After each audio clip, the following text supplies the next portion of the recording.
Importante nga ba ang early warning device sa ating sasakyan? Hi class, it's me again, Sir Da. Welcome to my informative vlog. Ayon sa LTO Memorandum Circular number BPT 2013-1762, ang early warning device ay mandatory accessory para sa lahat ng sasakyan maliban lang sa tricycle at motorsiklo. Ito ay dapat dala ng driver sa kanyang sasakyan na magkapares at dapat ipakita sa deputized enforcer kapag ikaw ay nahuli. Ang paggamit nito, 4 metro ang layo mula sa likod at harapan ng sasakyan. Kung sakaling biglang nasiraan sa kalsada o biglang huminto ang sasakyan sa lugar kung saan hindi maaring pumarada. Oops! Hindi porkit may dala kang EWD ay ligtas ka na. Ito ay naayon sa tamang specifications. Unahin natin ang dimension at material. Una, dapat triangular shape ang bawat pares. Pangalawa, collapsible.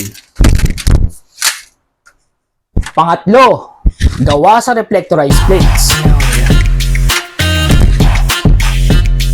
Pang-apat, bawat kanto ay dapat may haba na 40 cm long at 5 cm wide. Mapunta naman tayo sa quality at visibility. Dapat visible din ito sa kalsada, at least 400 meters. Kapag naka-high beam at bahagyang nakahiga ng 5 to 10 degrees mula sa kanyang axis. Ayon din sa LTO Memorandum Circular number RTL MC-02412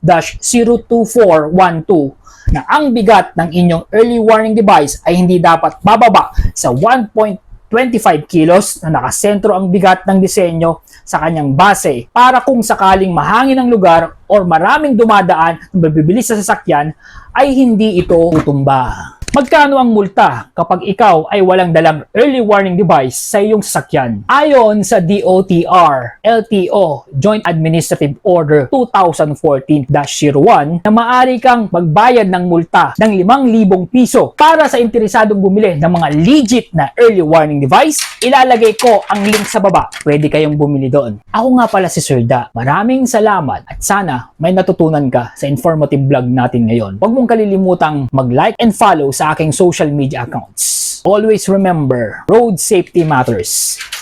Educate, not tolerate. Ano pang hinihintay mo?